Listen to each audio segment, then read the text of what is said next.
Hello, everybody. What's so funny? Just a couple things at the top related to the Philippines. I want to let you know that the Secretary did call Philippine Secretary of Foreign Affairs Prefecto Yase on the 23rd to consult on bilateral and regional matters of mutual concern, as we do regularly with our Philippine allies. The two foreign ministers discussed recent challenges affecting the relationship and noted that the strong and stable relations that we have enjoyed are important for sustaining our rich people-to-people ties and our enduring security and economic interests. The Secretary also discussed the benefits of increased cooperation between our two governments to improve mutual security, promote prosperity, and to uphold our shared democratic values. And I think, as you also know, Assistant Secretary Russell arrived in Manila on Saturday, on the 22nd, and he will depart Manila tomorrow morning, their time. Yesterday, he had lunch with young Southeast Asian leaders that are part of the Southeast Asian Leaders Initiative, and a productive dinner with the Secretary of Finance, Carlos Dominguez. Today, he held a constructive set of meetings with government officials, including Secretary of Foreign Affairs Yase and Secretary of National Defense Lorenzana. Secretary Kerry also called, as I said, he also called the Foreign Secretary. In all these engagements, which I'll emphasize were part of our regular interactions with our Philippine allies, officials discussed, again, recent challenges affecting the relationship. These discussions noted that strong and stable relations are important for sustaining these strong ties that we have in our enduring shared security, economic, political, and social ties. With that, Okay. Matt. Well, let's start there then, with the Philippines. When you talk about recent challenges to the relationship, what are you talking about? I think it's self-evident, Matt, that some of the, Well, why didn't you say what they were? because I thought they were self-evident. Okay. I mean, look, I mean, obviously, and Danny was very, I think, candid about this, about, you know, the uncomfortable rhetoric that we continue to hear coming out of leaders in the Philippines, and the confusion that is causing. In fact, I think the word Danny used was consternation. I think that's, again, I think that was self-evident. Oh, okay, so the recent challenges then are what you're referring to is Duterte's statements and nothing else. The change in tone and rhetoric coming out of the Philippines. Not to mention, I mean, the normal everyday challenges that we face in that part of the world, and the tensions, in particular, in the East Asia Pacific region. But I think I was specifically referring to the rhetoric. So did either the Secretary or Assistant Secretary Russell come away from their conversations with any sense that the recent challenges can be overcome? I think they both came away from the discussions realizing that the relationship remains stable and solid, and that you know, we're obviously both going to have to work to sustain it and to keep it going. But they both came away from their discussions feeling that we were going to be able to work through this period, and to continue to be able to meet our mutual requirements to one another. Certainly, from a U.S. perspective, both Assistant Secretary Russell and the Secretary made it very clear that we have every intention of continuing to meet all our security commitments in the Mutual Defense Treaty. Can you be specific in any way at all as to why they came away thinking that this would you'd be able to work through these? I mean, were they told, don't listen to him? You know, that's Well, not. I don't want to I understand characterize that their you don't- side of the conversation, Yeah, but I can tell you that. But what backs up your or their understanding coming away from these meetings that things aren't as bad as they look to everybody else? I think the tone and tenor of the discussions that they had, and the assurances that the Philippine side gave to their commitment to keeping the relationship going was enough to lead the Secretary and the Assistant Secretary to believe that we're going to be able to work through this. But make no mistake that both the Assistant Secretary and Secretary Kerry made it clear that we're concerned about this, about the rhetoric, that it is causing confusion and consternation, and that we did not find it necessarily helpful to the relationship writ large. But again, without speaking to what was said on the other end of the phone or on the other side of the table, I can just tell you that both of them came away feeling that these were useful discussions. The reason I'm pushing so hard on this is that because when we were there shortly after his election, both the Secretary and Assistant Secretary Russell had sit-down meetings in Manila with these officials, to include the President. Yes. And came away thinking that, everything was running on course and that there wouldn't be any problems, and then kind of blew up in their faces. So what are they hearing now that convinces them that Well, I think I don't know that I can say it any better than I just did. I mean, there was a sense that we're going to be able to work through this. But I don't want you to come away from my answer thinking that I'm sugarcoating this in any way. Again, both Secretary Kerry and Assistant Secretary Russell made clear that we're confused and concerned about the shift in tone and some of the things that have been said, that we do need to try to continue to work to get a better explanation of what's behind all this and where it's really going. But both of them also made clear that our commitment to the Philippines and to the people of the Philippines remains rock solid, and we're going to move forward with that expectation in mind. Did they request to meet with the president at all? Are you aware of that? I'm not aware of any such request. You mean President Obama? No, with Duterte. Did who request? Russell and... I don't know. I don't know if that was part of his agenda or not, but he didn't. Yeah. Are you satisfied that there is not going to be a separation? I mean, because I think the intent was to go and clarify those specific comments. Well, look, I mean, Danny's still there. I'm not going to get ahead of final readouts of his meetings. I can tell you, as I said, we expressed our very strong commitment to the relationship and to moving it forward. And I would remind, as I said last week, there's been no practical applications of those comments felt in the actual relationship. And I think you saw that President Duterte himself, after saying that there would be a separation, walked that back later on. So as you and I discuss here today, we still have a very strong relationship with the Philippines. We have every intention of working to keep it strong. Was there any indication, that this rhetoric will be sort of curtailed in the future? I don't know. I don't know if they had a specific discussion about that. And again, I would point you to the Philippine side to talk about and to characterize their tone and tenor going forward. That's really not for us to speak to. It's for them to speak to. Kirby, was it necessary for the Secretary and for Danny Russell to talk and to go there because they were afraid that, I mean, can you spell out what the concerns were about this rhetoric, that it would actually be made, that they would move from just rhetoric into action? You wanted to prevent that? Well, so a couple of things. First of all, Danny, this trip was long scheduled, months in planning. It was not a reaction to recent events and recent comments by leaders in the Philippine government. This was a trip that he'd long been planning to make. Obviously, recent events certainly shaped the context of those discussions. But the Secretary's call was very much timed to because of recent events and recent comments. Well, has there been any application made has the Philippines actually made an application to start withdrawing those military ties?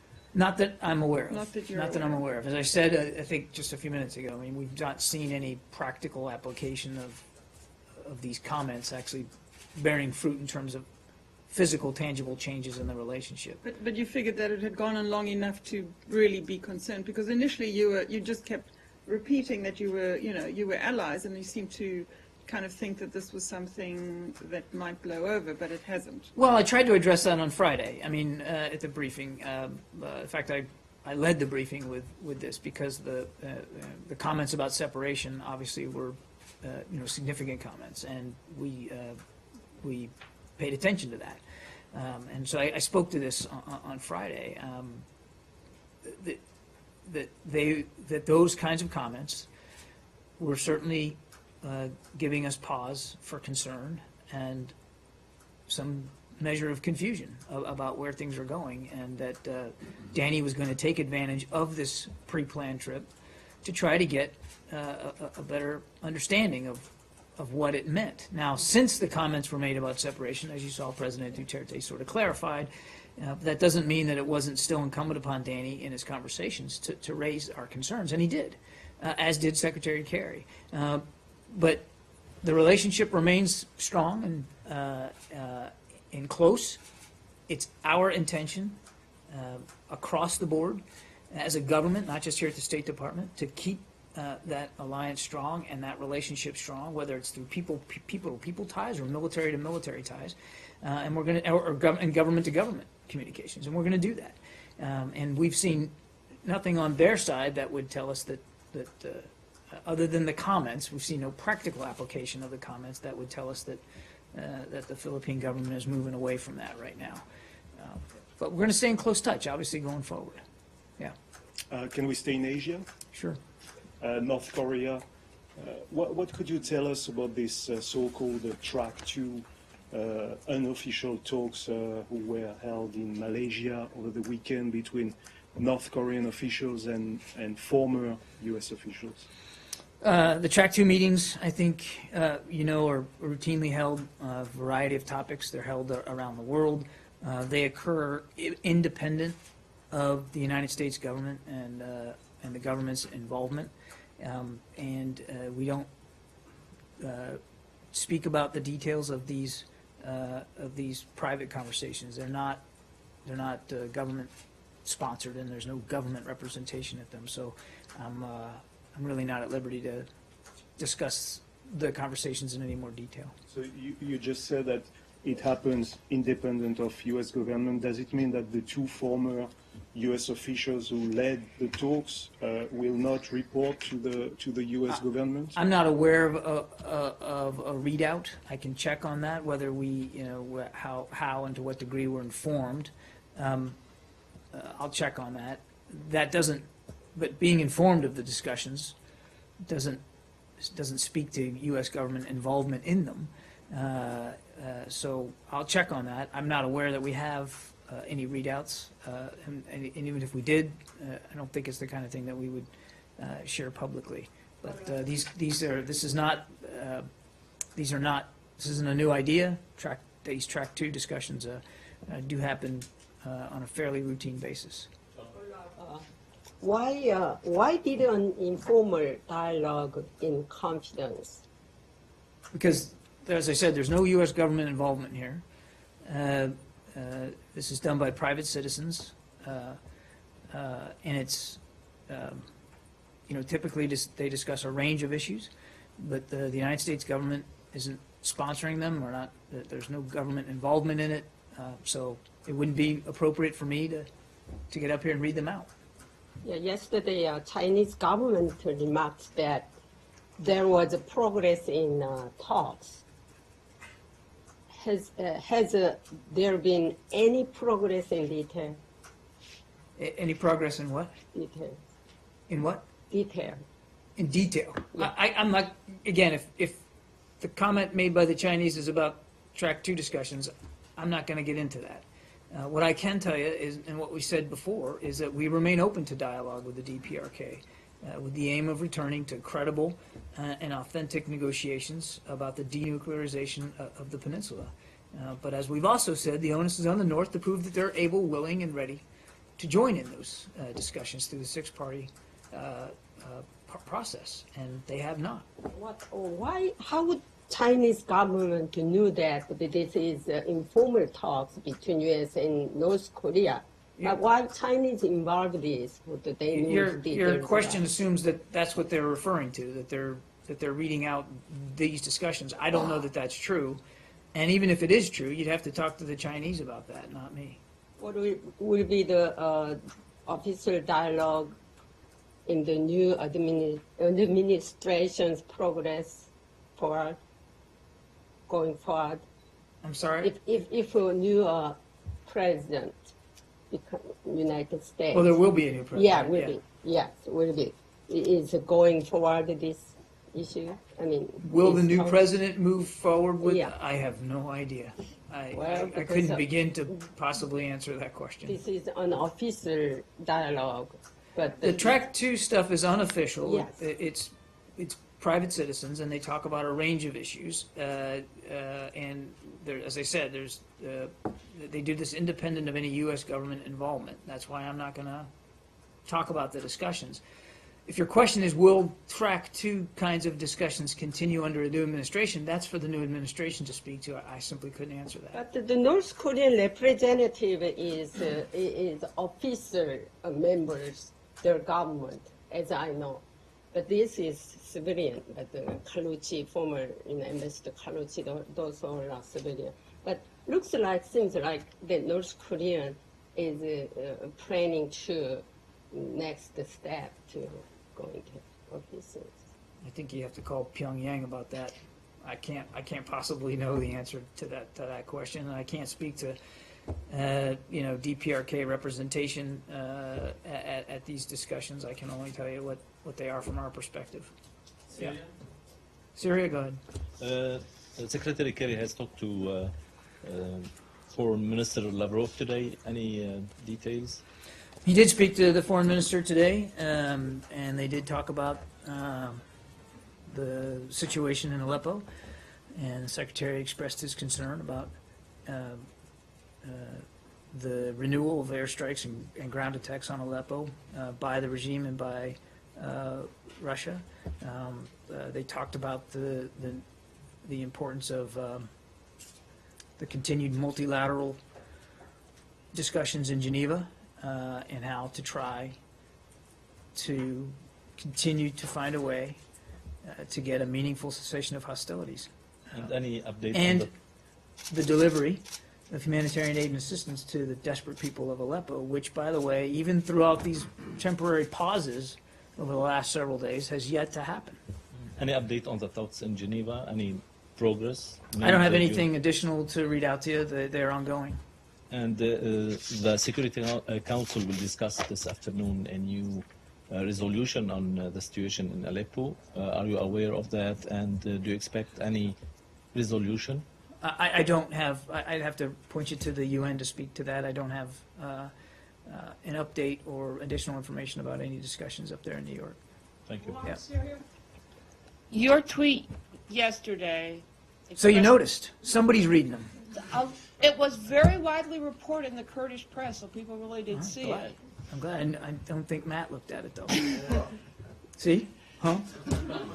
I was watching a football game yesterday. I can Not- tweet and watch football at the same time.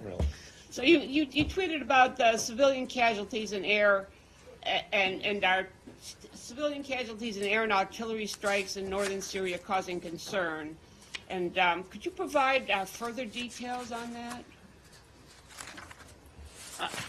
I don't know that I have additional tactical details, if that's what you mean. I mean, obviously, we're always concerned about reports of civilian casualties and the damage to civilian infrastructure as a result of military activity, particularly if that military activity is uncoordinated with other military coalition efforts to go after Daesh. These were Turkish air and artillery strikes that caused the casualties you're talking about? I've seen reports of it being from Turkey. I let the Turkish military speak to their operations. What I was referring to was the reports of civilian casualties and damage, and that was obviously of concern to us. Have you seen more today, or you think you're that? I would just say, I mean, I just did this last night. I would say we're continuing to watch it as closely as we can and continue to be concerned about it. Particularly, as I said last week several times, uncoordinated activity in this particular area is counterproductive to what should be our joint efforts, and that's to go after Daesh. And that's what we want to see everybody as part of the coalition effort do. Yeah, on that subject, going after Daesh, could you, and the Kurds in Iraq, could you give us a readout on Brett McGurk's meetings with President Barzani and other KRG officials that he's had over the weekend? So, Special Presidential Envoy Brett McGurk arrived in Erbil on Friday for a series of meetings with senior officials from the Iraqi Kurdistan region and Nineveh provincial leadership, and to receive a first-hand update on the Mosul operation and to discuss next steps. He met with IKR President Barzani on Saturday in a bilateral meeting, and then he joined Secretary Carter's meeting on Sunday. In his meeting with President Barzani, Brett noted that the progress in the campaign to date. He noted the progress in the campaign to date. He praised the extensive cooperation between Iraqi security forces and the Peshmerga in liberating numerous villages since the operation began, and they obviously discussed the way ahead for the Mosul campaign. On Sunday, Special Envoy McGurk met with the Nineveh Governor Agoub, where they focused heavily on the humanitarian and the stabilization aspects of the campaign, especially returning life back to the streets of Mosul once that city is liberated. He emphasized that the coalition will support the governor and the provincial council of Nineveh province as they work together to stabilize and rebuild Nineveh going forward. He also highlighted that working with the local authorities, the government of Iraq, and the UN, the training that is ongoing to clear landmines left by Daesh in homes and streets, and also to ensure that equipment and supplies are pre-positioned to return electricity and water to the city as soon as possible. So again, pretty constructive and extensive meetings over the last couple of days, over the weekend. In every one of those meetings, he emphasized that there's still a lot of work to do to defeat Daesh in Iraq. The progress is notable and it's important, but it's not enough until we actually kick them out of Mosul and then make sure we have in place proper humanitarian and stabilization efforts. He did reiterate that the United States and the coalition will continue to provide support to Iraq as we work together to defeat this common enemy, and to the Iraqi people as they work to rebuild the communities once they're liberated. Both Kurdish and UN officials have said there's a problem with humanitarian aid. Is that an issue that came up in the U.S.'s? I just mentioned the fact that they did in fact talk about the need for proper humanitarian assistance. And I think you've probably seen information that we put out about USAID and the contributions that we're making on behalf of the United States government to provide for humanitarian assistance. This was, as I said, I think a week ago. This is not something that we weren't already thinking of well in advance of the Mosul campaign, that there would be internally displaced people in need of humanitarian assistance, and that we continue to work with the Iraqi government to make sure that those types of facilities and that kind of assistance is available to them. But absolutely, Brett spoke about that with the Iraqi leaders. Yeah, and again, it's not something that we hadn't already been talking to them for quite some time. A Turkish delegation is coming to town this week to discuss the extradition of Mr. Gulen. Do we expect any breakthrough in this regard? I don't have any update for you on that, and that's not a matter for the State Department in any event. So I don't have anything for you on that. Yeah. Can we go back to Syria and Syria talks? So do you feel like there's? I mean, you said that they continue to talk, but has there been any progress? You feel, or do you think it's kind of still stuck? I think it's safe to say that there's still work to be done in Geneva to close some of the gaps and seams. It is a multilateral discussion. It's not just the U.S. and Russia. Well, the other regional players are represented. I think I'll let them speak for their participation. Obviously, the Russians are represented, and so are we, but there are other regional partners and powers represented in Geneva.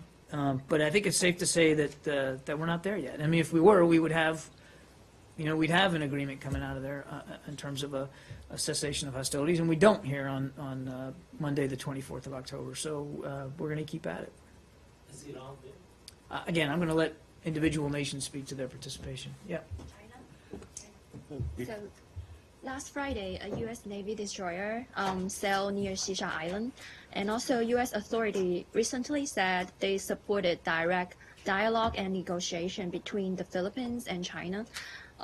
So, in the other saying is they would love to see the improvement of the relationship between the Philippines and China.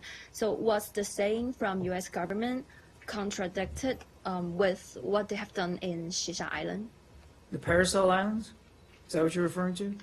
Yeah. And is your question that the ship The question? sailing So- near the Paracels is somehow contradictory to what we said last week about China So- and the Philippines having a bilateral relationship?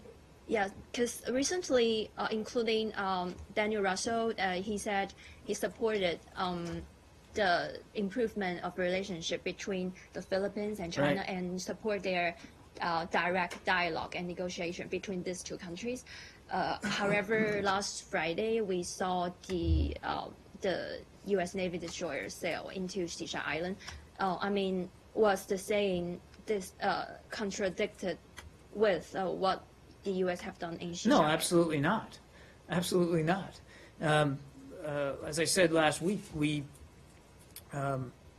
welcome an improved bilateral relationship between the Philippines and China. And we've said all along that we're not going to take a position on these disputed maritime claims. We want them resolved through peaceful dialogue, international law, and of course, bilateral discussions. So we welcome that, those kinds of discussions. And I won't speak for naval operations, but I think my Pentagon colleagues did talk about this last week, that they did have a U.S. Navy destroyer conduct what we call freedom of navigation operations in international waters, which is exactly one of the reasons you have a Navy. And I think as Secretary Carter has said eloquently and many times that the United States military will fly, sail, and operate in international waters as appropriate. And that particular passage of that particular ship was totally in keeping with that, not just mandate, but requirement.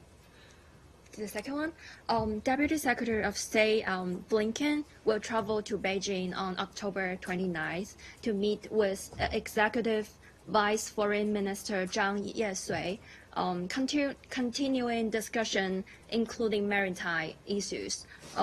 Could you share more information about that discussion? Will South China Sea issue will be discussed? I'm not going to get ahead of a meeting that hasn't happened yet, but you're right, the Deputy Secretary is heading over, and he's very much looking forward to his stop in Beijing. And I think, as has been the case in virtually every discussion that we've had with Chinese leaders of late, of course, tensions in the South China Sea will come up. I have no question at all that will be discussed, but it won't be the only thing discussed. I mean, there is our bilateral relationship with China is deep and it's expansive, and there are plenty of issues to speak about. But yes, I can assure you that will be one of the topics discussed. Steve? Can I move to Venezuela? The opposition-controlled Congress yesterday declared that President Maduro's actions are recent actions tantamount to a coup, and they plan to put him on trial. Does the United States agree with that assessment that the president has effectively has carried out a coup? Well, I think I'm going to refrain from reacting to, again, every bit of rhetoric. What I can tell you is, and we talked about this, I think, a little bit last week, although not this specific issue, that we remain obviously very concerned by the political, economic, and humanitarian situation in Venezuela. We joined with countries in the region on the 21st of this month to call on the Venezuelan government to engage in serious dialogue that leads to peaceful solutions to the challenges facing the Venezuelan people. And now is the time, in our view, to listen to all Venezuelan voices and to work together to find solutions, and that's what we're focused on. But we've seen the comments, but again, our larger concerns are ones we're going to continue to voice. Yeah. The rising tensions between Turkey and Iraq. Between Turkey and Iraq. Okay. After Secretary Carter's visit both to Iraq and Syria, what's the status of the tensions? Do you see a potential ultimate agreement? Well, I think I'd let each side speak for themselves in terms of where they see the tensions. What's been important is that there has been dialogue, and we've said all along, many months ago, when tensions over a Turkish military footprint came up, that we wanted to see Turkey and Iraq talk through this and work through this bilaterally. But did Secretary Carter ease any rising tensions between them in this visit in particular? You'd have to talk to Secretary Carter and his staff. I don't do a good job speaking for the Defense Department anymore, so you'd have to talk to them about that. All right? Oh, no, they're very brief. Okay. But there are three different subjects. What I guarantee you they'll be brief. One on Yemen. The Secretary seemed to hint last week in one of his events that there might be another kind of broad meeting coming up soon to talk about the situation in Yemen. Is anything happening with that, or did I mishear or misunderstand something that he said? I don't know that you misunderstood. I can go back and look at and see what he said.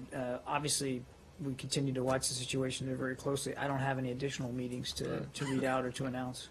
Okay, secondly, on Iran, two things. One, I don't know if you saw the comments that President Rouhani made about the election here.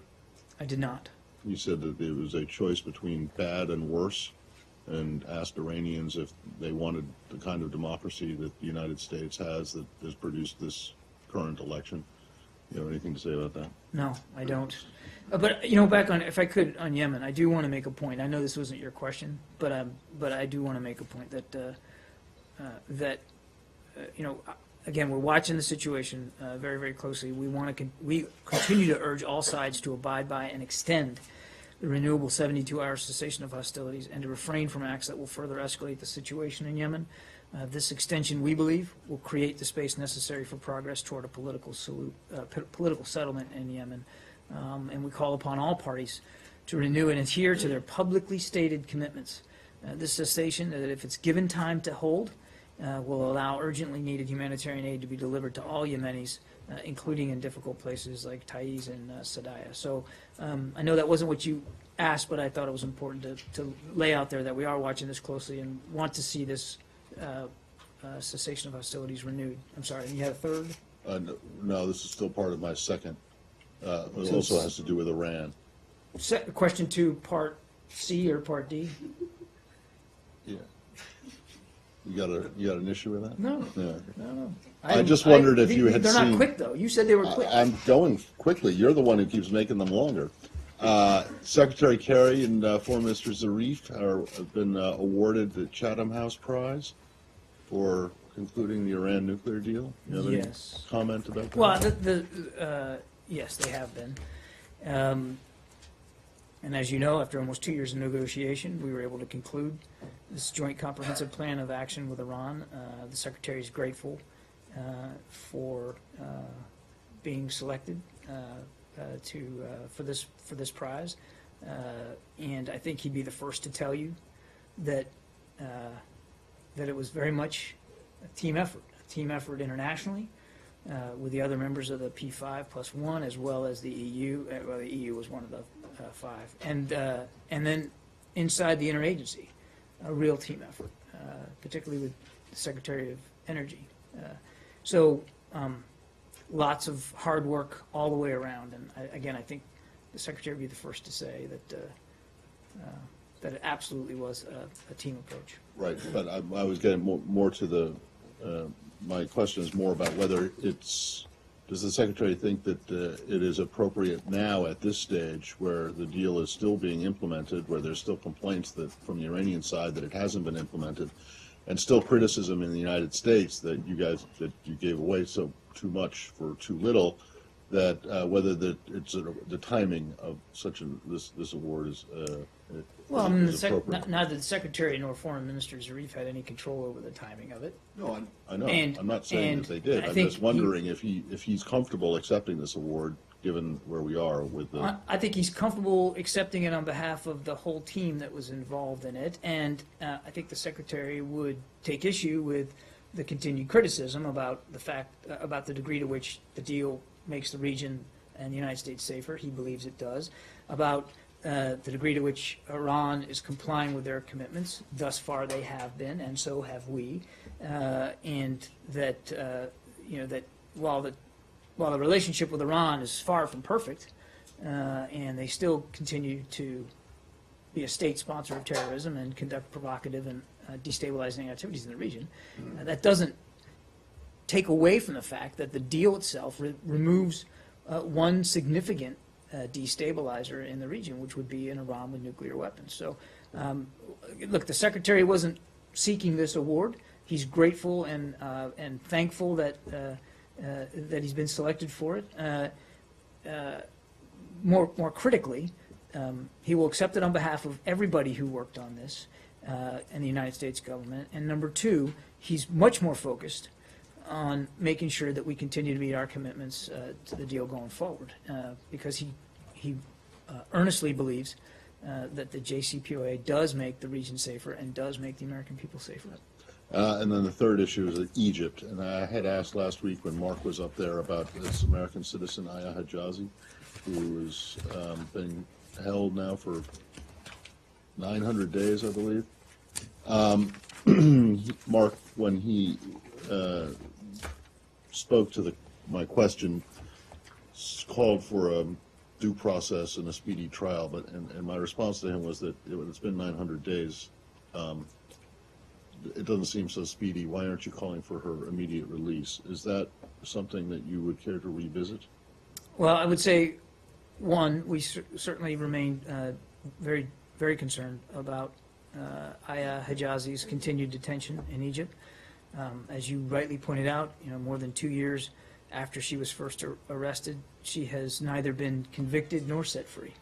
And while we have repeatedly called, I think as Mark alluded to, an appropriate judicial process, we believe the case has been delayed way too long. And so we join others in calling for a prompt resolution to her case and for her immediate release. I'd also note that we're providing all possible consular assistance to Ms. Hijazi. We meet with her frequently. The most recent visit was on the 11th of October, where we attended her last court hearing, and we have every intention of attending upcoming hearings as well. Okay. Well, so how long have you been telling the Egyptians that she should be released immediately and that they should stop the what you seem to say is a pretense of? You seem to say that you say the delay in her legal hearings is not good and it's right. Unacceptable.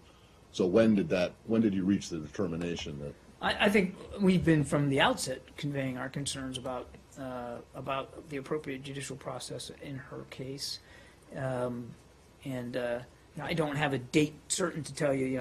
When on the calendar we said, okay, well, the delay now has gone on too long. We from the very beginning we've expressed concern to Egyptian authorities about her case, and continue to do that as the delays have continued to mount up. Okay, thanks everybody.